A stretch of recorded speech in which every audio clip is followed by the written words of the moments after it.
Jr., accepting on behalf of Richard Trumka.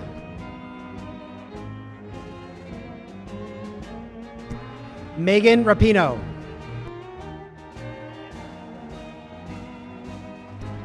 Diane Nash.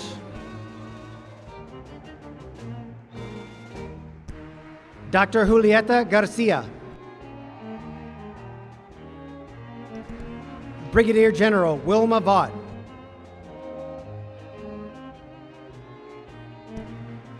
Fred Gray.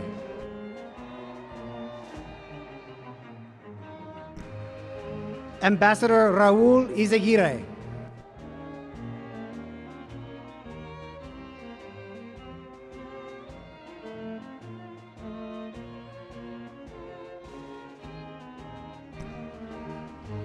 And Senator Alan Simpson.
Ladies and gentlemen, the President of the United States.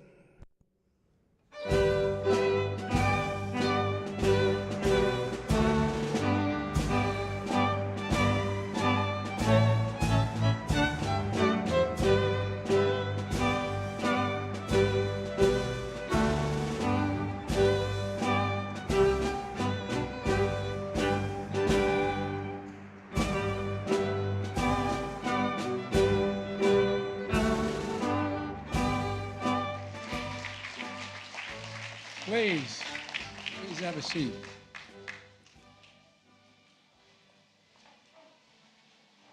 Good afternoon and welcome to the White House. I know this is it's kind of an old place for some of the guys that are coming here, but thank you all very much, and to all the cabinet members, elected officials that are here, and former elected officials like Joe Lieberman, and our good friend is here. So many critical people and important people. I want to thank the Vice President Harris and the Second Gentleman for allowing us to join them. No, for joining us, but it is always a pleasure when we get to hang out together. On Monday, we celebrated the independence of our nation, a nation always a work in progress, in creation of possibilities, the fulfillment of promises. That's the American story.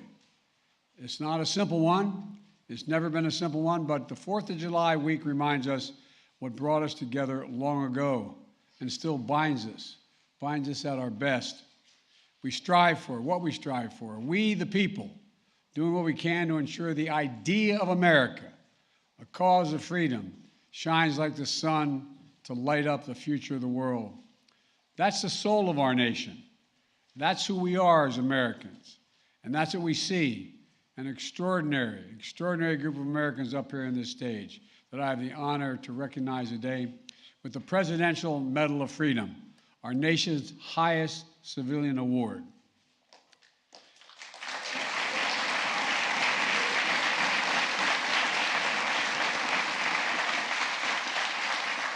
Simone Biles, the most decorated American gymnast in history, who everyone stops everything every time she was on camera. just to watch, just to see her.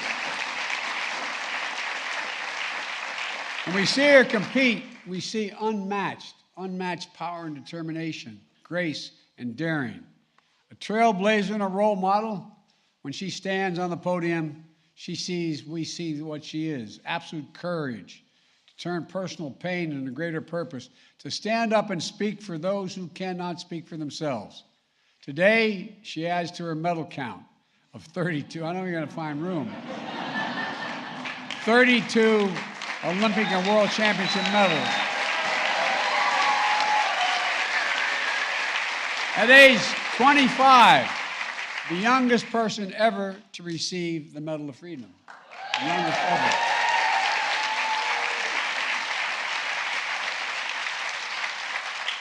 There's so much more to give.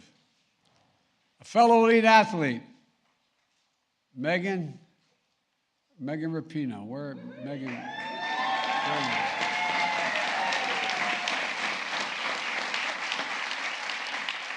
Megan is one of the most accomplished soccer players and the first soccer player to receive the Medal of Freedom. Beyond the World Cup titles and Olympic medals, Megan is a champion for essential American truth that everyone is entitled to be treated with dignity and respect. Everyone.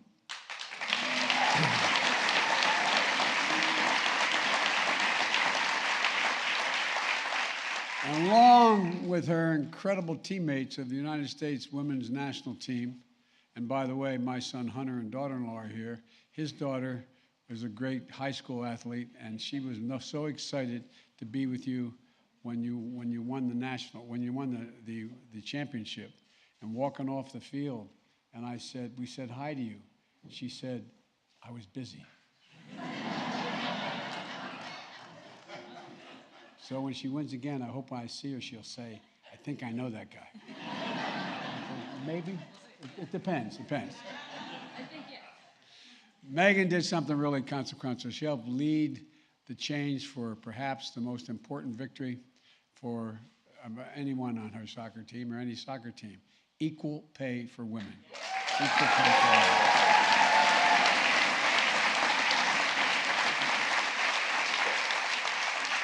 And Megan, like Simone, I hope there's room for this medal between all the other awards you and Sue have received during your remarkable careers and your reckless play. I'm watching you. My Lord, you have such, you are a good kid. Simone and Megan would be the first to acknowledge they stand on the shoulders of those who came before them, like Air Force Colonel Brigadier General retired Wilma Vaughn.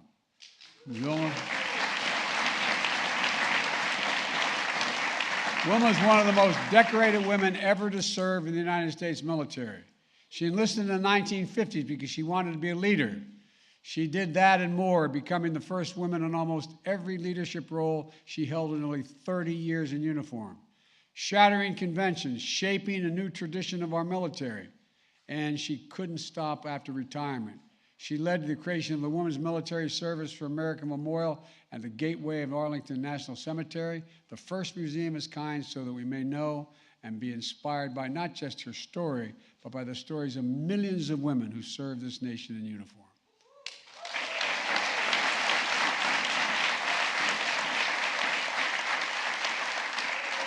As a 23-year-old student at Fisk University, Diane Nash received a phone call from Attorney General Robert Kennedy's top deputies, warning her about the violence at the next stop of the Freedom Ride she organized across the South. She replied, and I quote, "We all signed our last will and testaments before they left. We know someone will be killed, but we cannot let violence overcome nonviolence." Think of that. Unmistakable courage and unshakable courage and leadership, Diane Nash shaped some of the most important civil rights efforts in American history. A key architect of the sit-in movement in Nashville. After 4 little girls were murdered at the 16th Street Baptist Church in Birmingham, she called for a nonviolent movement across Alabama that planted the seeds that became the Selma Campaign 2 years later. Her activism echoes the call of freedom around the world today. And yet, she is the first to say the medal is shared with hundreds of thousands of patriotic Americans who sacrificed so much for the cause of liberty and justice for all. And by the way, she asked me to make sure to add that because she didn't want to take all the credit herself.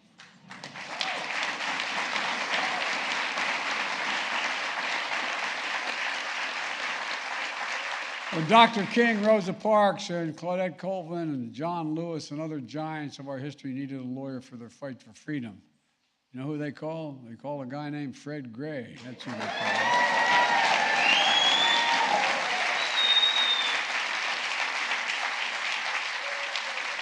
One of the most important civil rights lawyers in our history.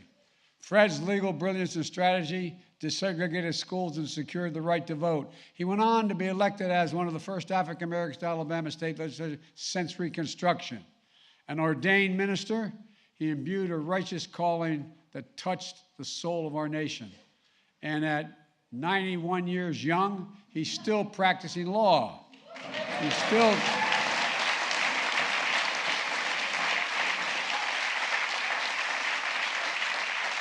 And he's still keeping the faith in the best of America. And the best of America includes Raul, you're something else, man. No, you really are. You really are.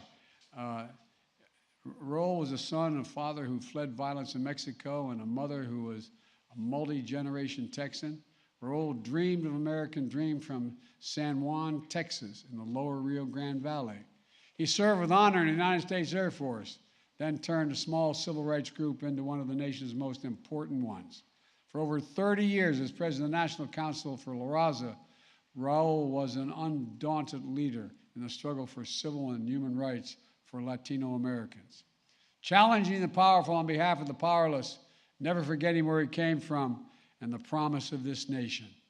Born in Brownsville, Texas, Julie Garcia became a professor at a local community college. I know I'm biased since Jill is a community college professor, but community college professors are the best. That's the way and I've learned teaching isn't what she or Jill does, it's who they are. It's who Juliet is. Over the course of her nearly 30-year career, she helped transform her community college into the University of Texas at Brownville, where she became its president and the first Hispanic woman to serve as the college president in American history.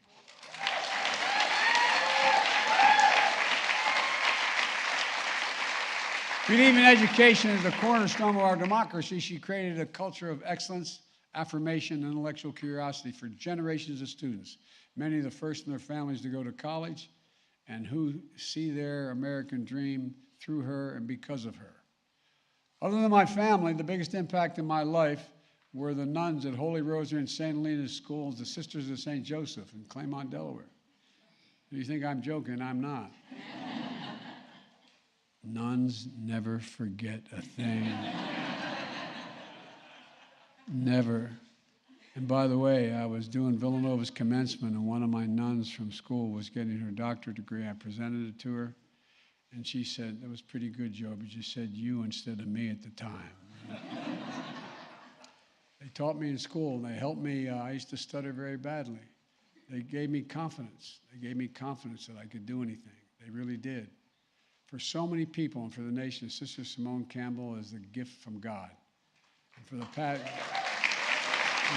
50 years, she embodied the belief in our church that faith without works is dead, and you will know me for what I do, and what you do the least of thee, you do unto me. That's Sister Simone. That's what she does. The nuns in the bus were simply remarkable. I'm going to do this. They told me not to. I'm going to do it anyway. I'm going to tell the story. I went over to see Pope Benedict. In his last couple months, we didn't know at the time. And we had a long conversation. He's a great theologian, a very conservative theologian. And my avocation is theology. You come into my house, there's a whole wall on comparative theology. I know Alan's. And so we finished the conversation. He was very generous, and he put his hand across the desk and put it on my hand. He said, "Can I ask you a favor?" And then I was vice president, Mr. Vice President. I said, "Of course, Your Holiness." he said, "I'd like some advice. You have any advice for me?" I said, "It'd be presumptuous of me to give you advice, Your Holiness." He said, "No, really." And I smiled and I said, "Well, one piece of advice." I said, "I'd go easy on the nuns. They're more popular than you are." The fact that 6 weeks later he retired, I don't know what anyone to do. But sister, your standing up was a big deal, a big, big deal. Becoming a lawyer to represent the poor and the left behind a decade ago as the nation was debating the Affordable Care Act and the values of our budgets, there she was, leading a group of nuns in a nationwide bus campaign to make the case, the moral case, that health care is a right in this country, not a privilege, and the obligation to help other people most in need. Compassionate and brave, humble and strong, today Sister Simone remains a beacon of light. She's the embodiment of a covenant of trust, hope, and progress of our nation. And I'm happy to call her my friend. Thank you, sister.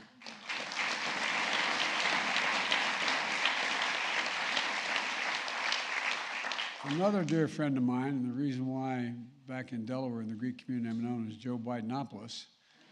You think I'm joking. Father knows I'm not. Father asked me whether I'm still blessing we Roman Catholics bless ourselves down here into the left shoulder. Greek Catholics go down and to the right shoulder. I find myself being more Greek sometimes than others to get me in trouble. You want to know how I bless? Father Carlotis, you more than 50 years, your leadership in the Greek Orthodox Archdiocese of America has mattered to every prelate in the Greek Church. You've been an incredible leader, Father. A man of deep moral clarity and calling. He's advised generations of presidents and parishioners with unmatched humility and grace. I've traveled the country and the world with him, including Father Alex's homeland in Greece, to strengthen the bonds between two nations founded on the belief that democracy is the way. And on more than one occasion, Father Alex and I have had the honor to visit His All Holiness Ecumenical Patriarch Bartholomew, which is a great honor. This is the 100th anniversary of the Greek Orthodox Church in America. We honor one of the most dedicated leaders, my dear friend, Father Alex.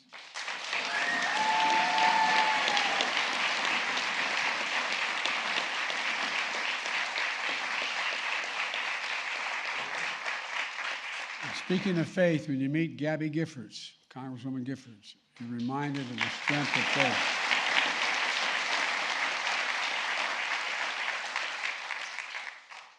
And the power of public service.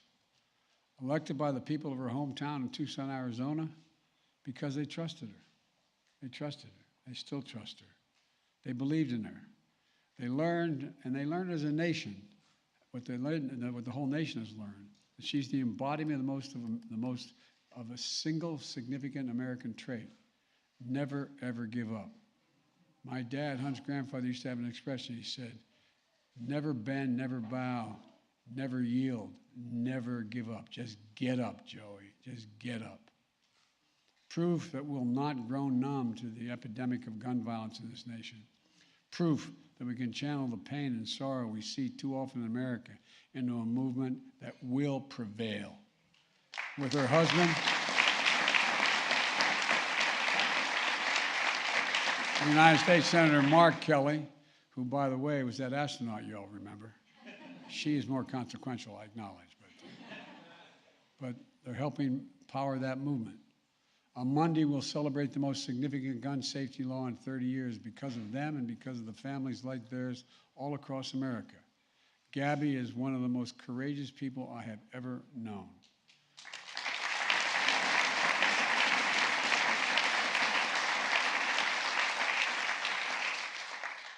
One of the most decent, stand-up, genuine guys I've ever served with, and I serve with a lot of senators, is this guy, Alan Simpson. Alan's the real deal. Former United States Senator from his beloved Wyoming, a Republican. We served together in the United States Senate for nearly 2 decades. One of the great things about Alan is he never takes himself too seriously, nor takes me seriously. All kidding aside, this is the real deal. This is one of the finest men I've ever worked with. At his core, he's always believed in the common good and what's best for the nation. We didn't agree on everything, although we agreed on a whole heck of a lot. He allowed his, he never allowed his I don't know, his party or his state or anything to get in the way what he thought was right.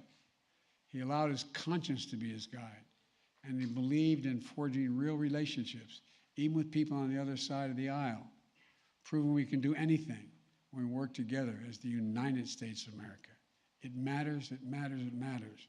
We need more of your spirit back in the United States Senate on both sides of the aisle.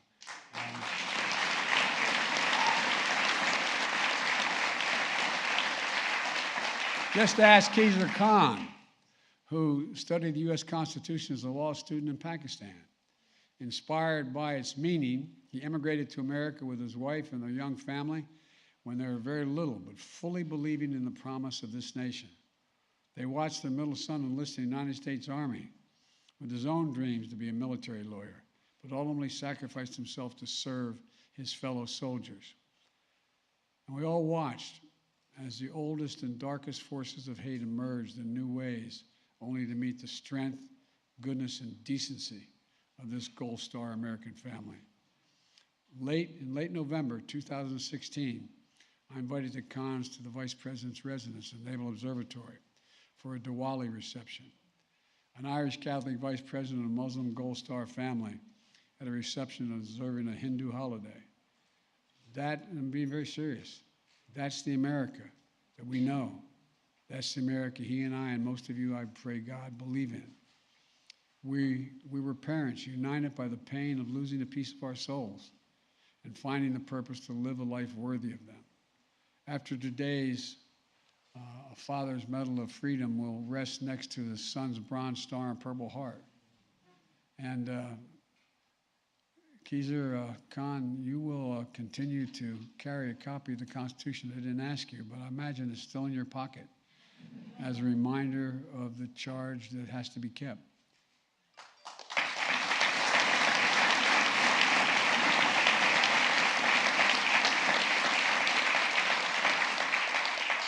When she was 18 years old, Sandra Lindsay immigrated to Queens, New York from Jamaica to pursue her dream of becoming a nurse.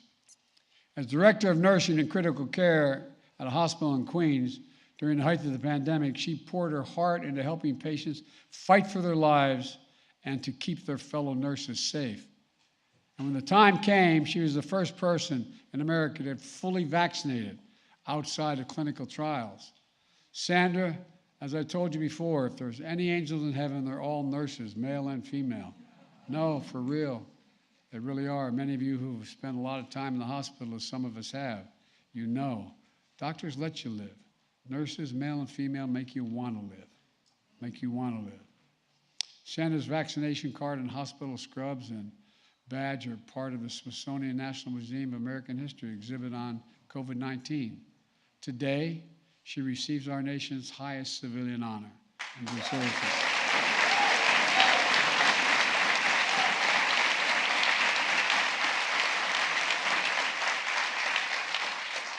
And a man who couldn't be here today but wanted to be, Denzel Washington, one of our greatest actors in American history. Academy Awards, Golden Globes, Tony Awards, wide acclaim and admiration from audiences and peers around the world. He couldn't be with us today, but I'll be giving him this award at a later date when he's able to get here. I'll now turn to the three medalists who are being awarded the medals posthumously. To the families, I know receiving this award on behalf of their loved one is bittersweet. It's an honor, but it brings back everything, and it's hard. It brings you, reminds you of the day that you lost them. But I know anything and I appreciate your willingness to be here on this day. We've already seen more technological change in the last 10 years than almost ever before in history. We're going to see a lot more change in the next 10 years. And much, much more of that is because of Steve Jobs. Not just because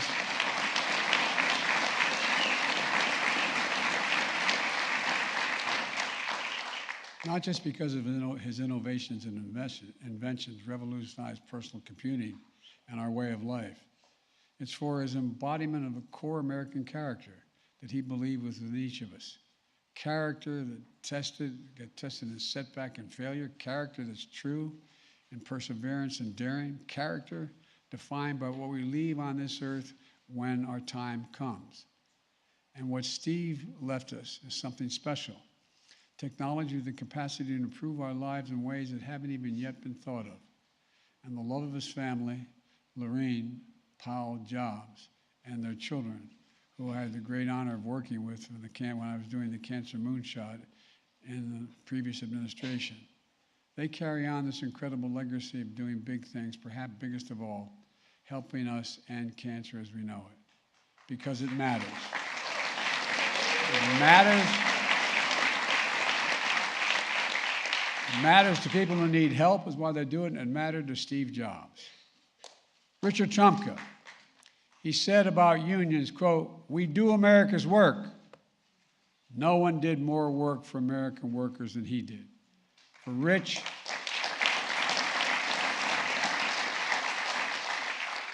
his work was synonymous with the word that defined his life, dignity.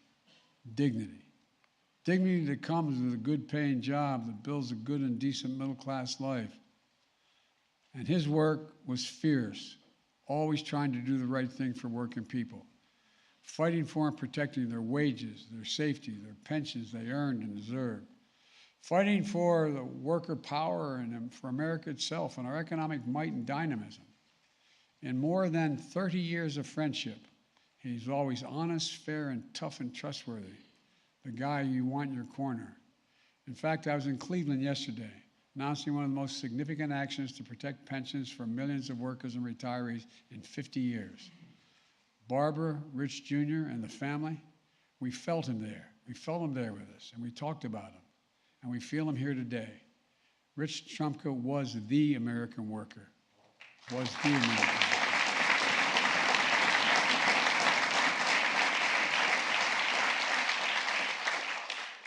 When I was a young man, too young to be serve in the Senate, but old enough to get elected, you can't be sworn in until you turn 30, but you can elect before that. I got elected 17 days before that. And I had the great honor, because of a guy named Mansfield, the majority leader from Montana, to put me on a very coveted committee at the time, the Foreign Relations Committee.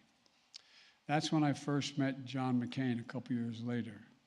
He was a Navy liaison in the United States Senate, and liaison to our committee.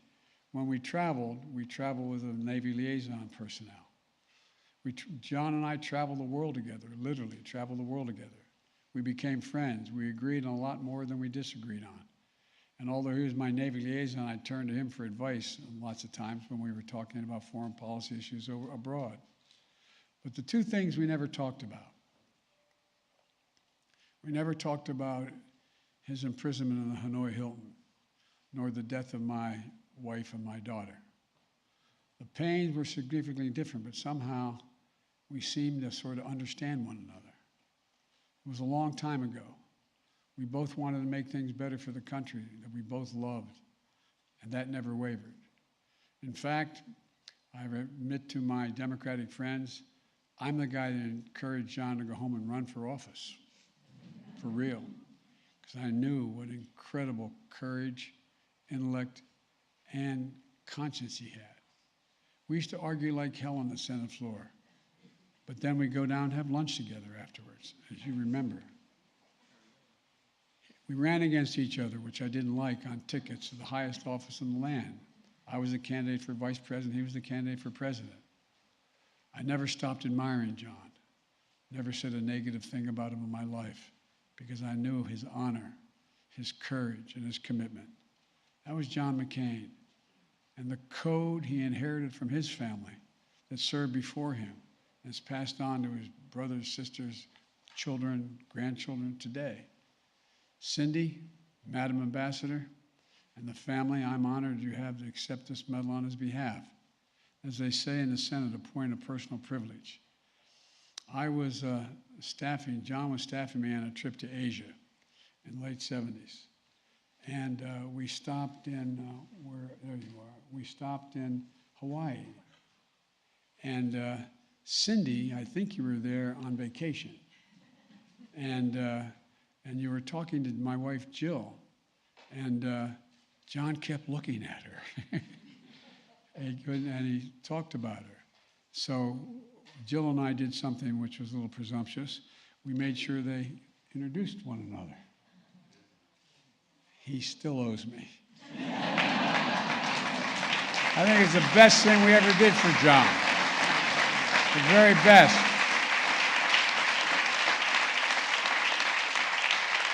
That's true. That's what he talked about when we left. And he didn't take long to call you, did he, when he got back? My fellow Americans, please congratulate this year's Presidential Medal of Freedom recipient.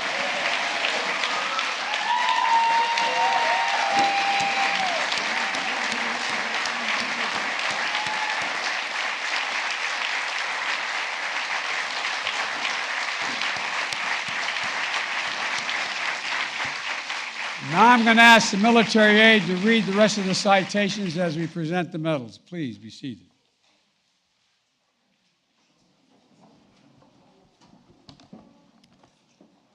Simone Biles.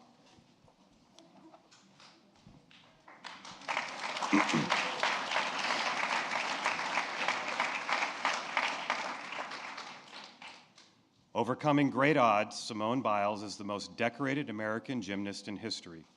A former foster child who became a once-in-a-generation athlete, transforming her sport with artistry and degrees of difficulty that reimagine what is possible.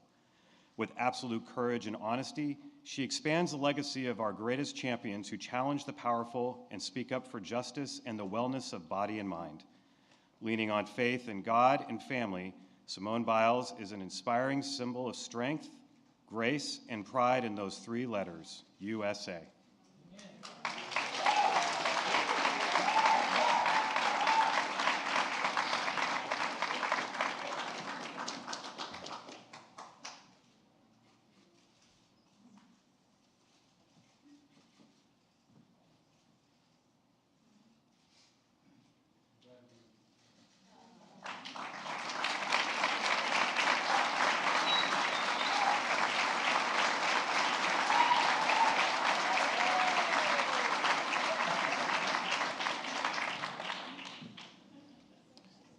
Simone Campbell.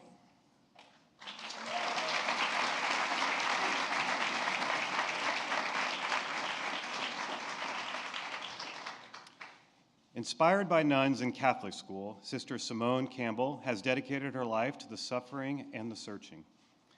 For nearly 50 years as a nun and an attorney, she has led organizations that provide free legal services to the poor and advocate for workers and immigrants. Her moral courage helped pass the Affordable Care Act and guide the Nuns on a Bus tour across America to protect the impoverished. With humility and fearlessness, Sister Simone embodies the blessing of faith in God and our obligations to one another as fellow Americans.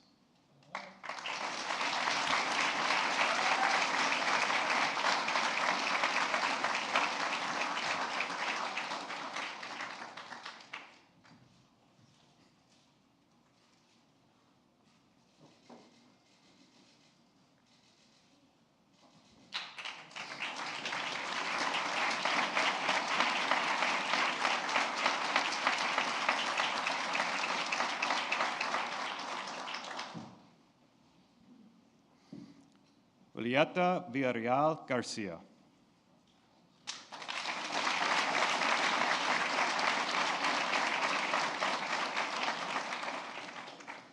Born in a Texas border town, Dr. Julieta Garcia became the first in her family to graduate from college and the first Mexican-American woman to lead an American college or university. Over 2 decades, she transformed her hometown, University of Texas, Brownsville, into a center of excellence for countless students who were inspired by her example. A trailblazer and a mentor, Dr. Garcia is considered one of our nation's top university administrators who understands the power of education as the great equalizer in America.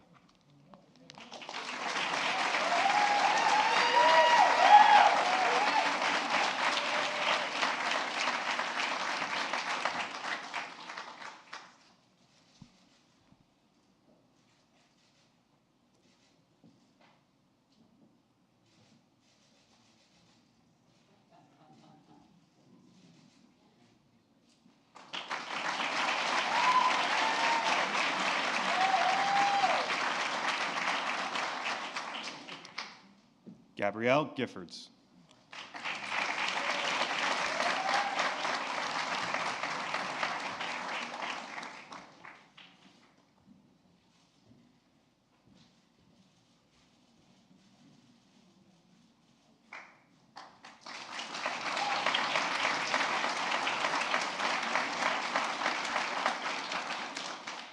A daughter of Tucson, Arizona, former U.S. Representative Gabrielle Giffords epitomizes public service.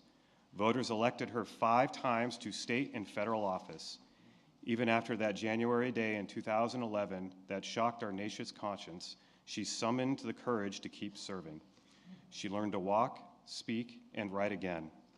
With the support of her husband, U.S. Senator Mark Kelly, she turned pain into purpose as one of the most powerful voices working to end gun violence in America.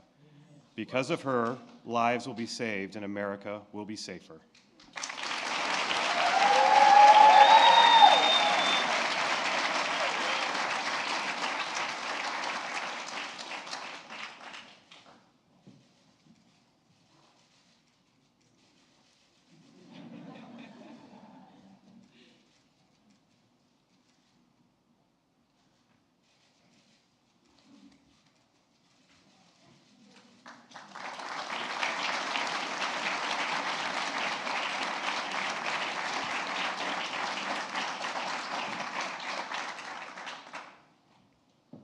Fred David Gray.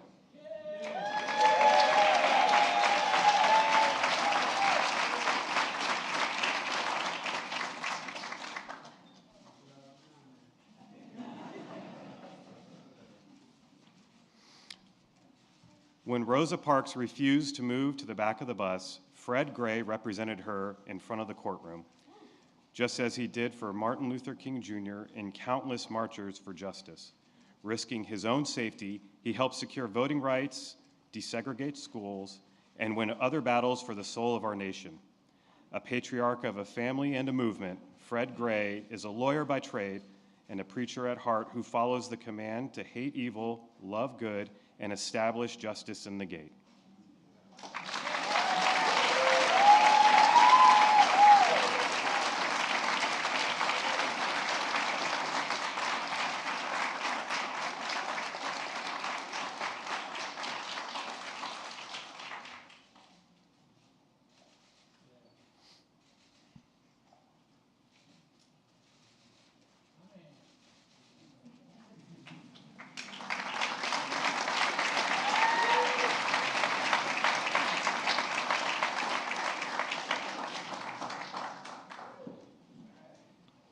Lorene Powell Jobs, accepting on behalf of Steve Jobs.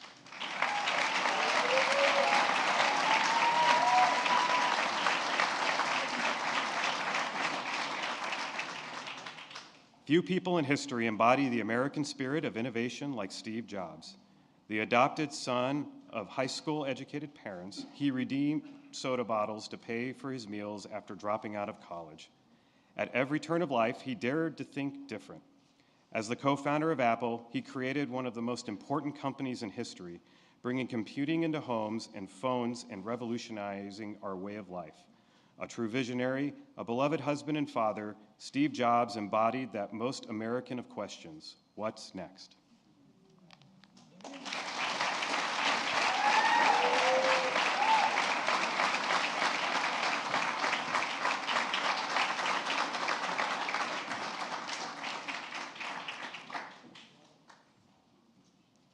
Alexander Carlustas.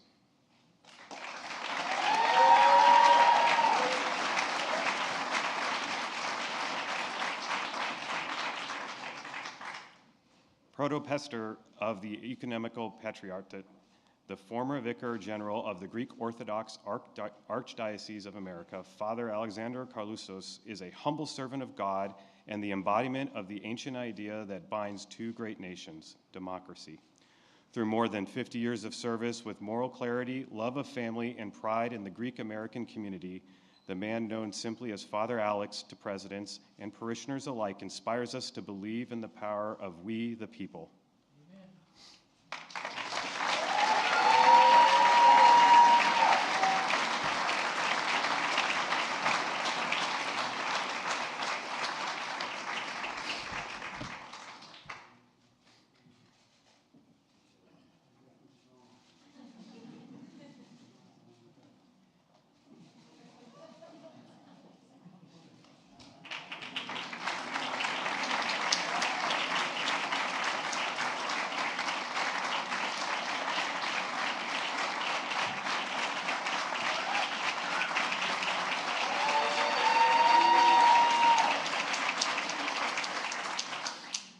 Kazir M. Khan.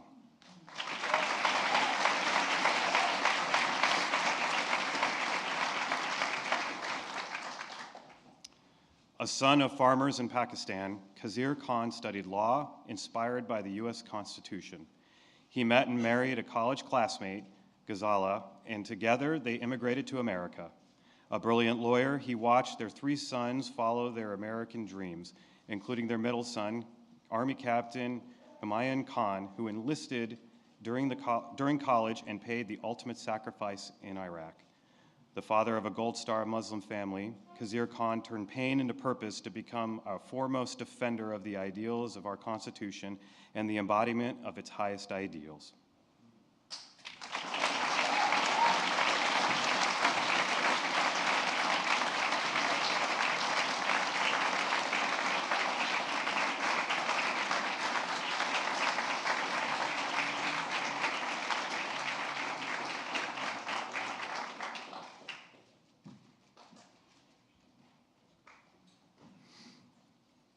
Sandra Liza Lindsay.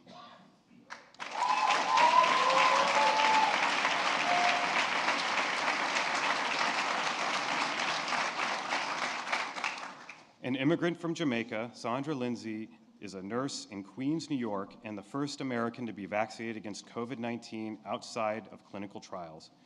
At the height of the pandemic, she directed a team of nurses as they worked tirelessly to save patients while risking their own lives. When the COVID-19 vaccine became available, she was a ray of light in our nation's dark hour and continues to champion vaccinations and mental health for healthcare workers. She represents the best of America.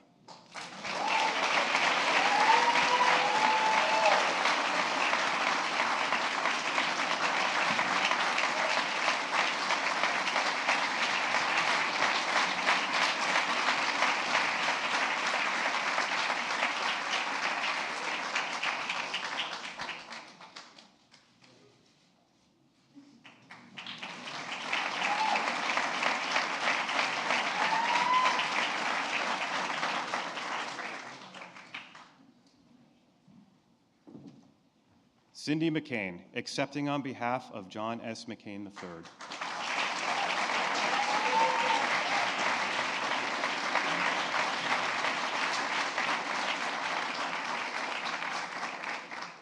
John McCain was a giant among Americans from a family of patriots, a genuine hero who endured unspeakable torture as a prisoner in the war in Vietnam. A true public servant, elected twice to the U.S. House of Representatives and 6 times to the U.S. Senate by the people of Arizona, and nominated for the presidency by the Republican Party. Respected around the world, he was an eternal optimist who believed in consensus, character, and putting country first. His legacy continues to challenge us to cherish integrity and serve with courage and conviction.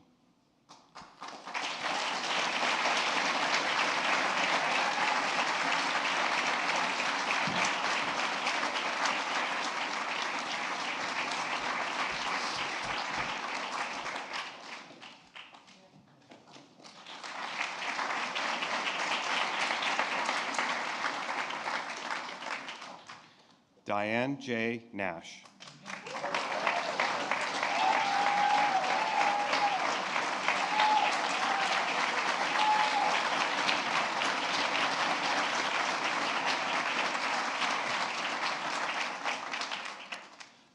A fearless leader of the Freedom Rides and Nashville sit-in movements, Diane Nash was a fierce light in darkness. She did more than dream a better America. She helped build one. As a founder of the Student Nonviolent Coordinating Committee in the 1960s, she led some of the most important 20th century civil rights campaigns that inspire activism around the world to this day. For her strategic savvy and absolute courage, Americans owe a debt of gratitude to Diane Nash for helping forge a path toward a more perfect union. Amen.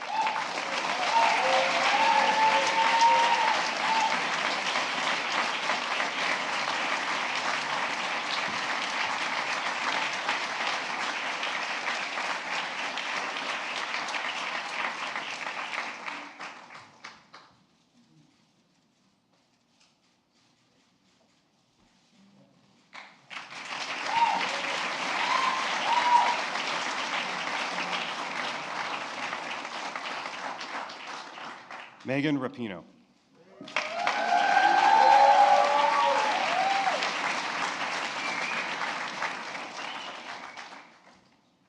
World Cup champion, Olympic gold medalist, named the world's best women's soccer player, Megan Rapinoe is one of America's great athletes.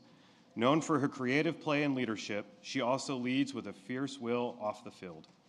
A champion protecting the rights of fellow LGBTQI+ Americans. A leader on the U.S. women's soccer national team, perhaps the most dominant of any team in any sport in their successful fight for equal pay. Megan Rapinoe challenges and inspires millions of people who believe in themselves and the possibilities of our nation.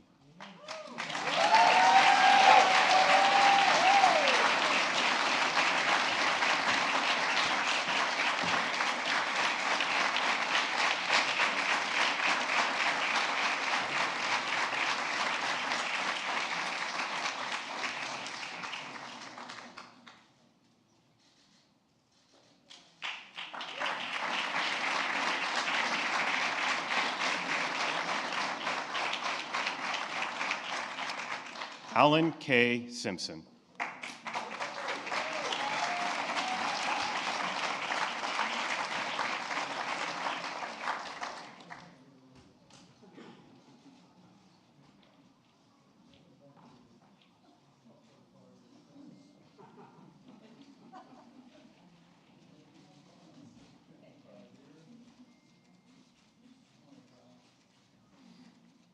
An Army veteran and public servant, Alan Simpson served with conviction and integrity for 18 years as a Republican U.S. Senator from his beloved state of Wyoming. Despite increasing polarization, he brought people together with wit and wisdom to make progress and find common ground. Never afraid to stand up for what he felt was right, he worked on pressing issues like campaign finance reform and marriage equality. Alan Simpson exemplifies our national ideas of civil discourse, responsible governance, and public service.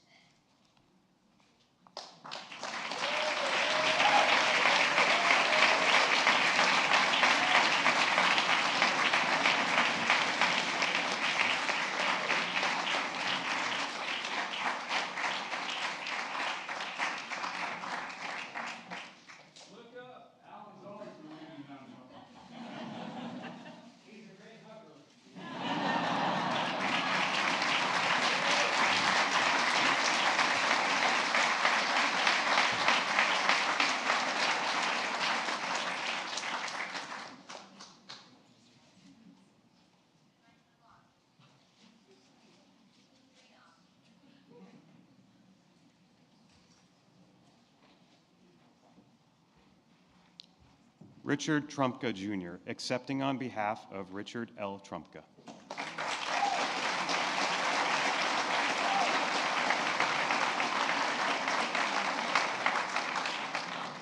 The son of a coal miner, Richard Trumpka followed his father into the mines to later become the president of the United Mine Workers and president of the AFL-CIO. He never forgot where he came from and always fought for the dignity of working people. He built worker power by speaking truth to power, knowing that the middle class built America and unions built the middle class. No one did more in the last half century to build unions than Richard Trumpka did. A beloved husband, father, and grandfather, he was the American worker.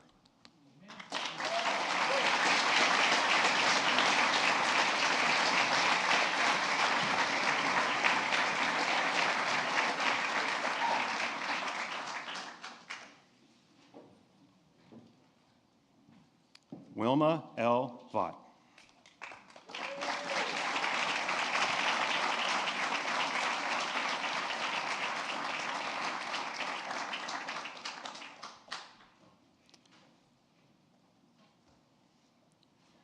Retired Air Force Brigadier General Wilma Vaught is one of the most decorated women in the history of the United States military. Enlisting in the 1950s, over the next 28 years, she would serve in Vietnam, Europe, and across America, continually rising in rank to become the first woman to hold every job she ever had. She was awarded the Legion of Merit, Bronze Star, and more. In retirement, she spearheaded the nation's first major national memorial honoring the nearly 3 million women who have served in uniform, further cementing her place in American history.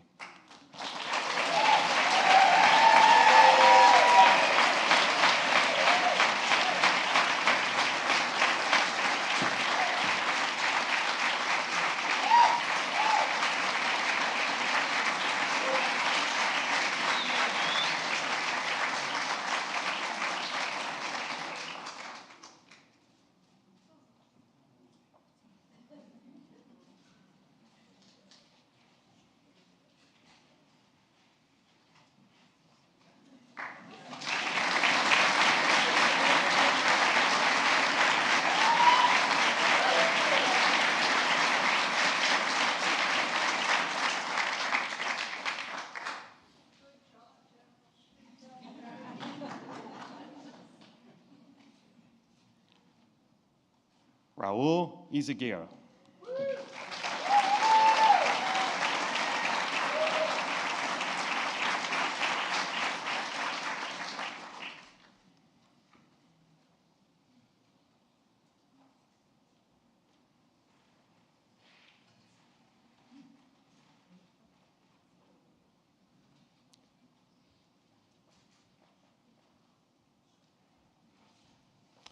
Born to a Mexican-American family in the San Juan Valley, Raul Izaguirre saw a better world beyond a life in segregated South Texas.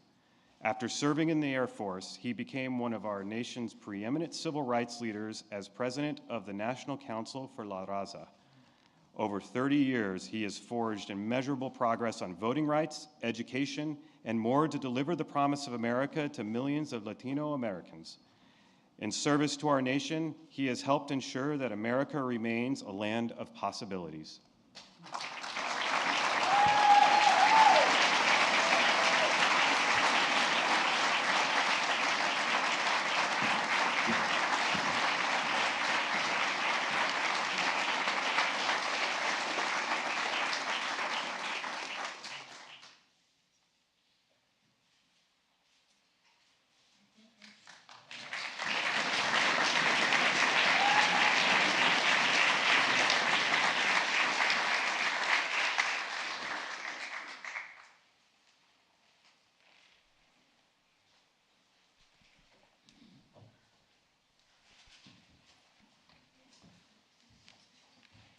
This is America.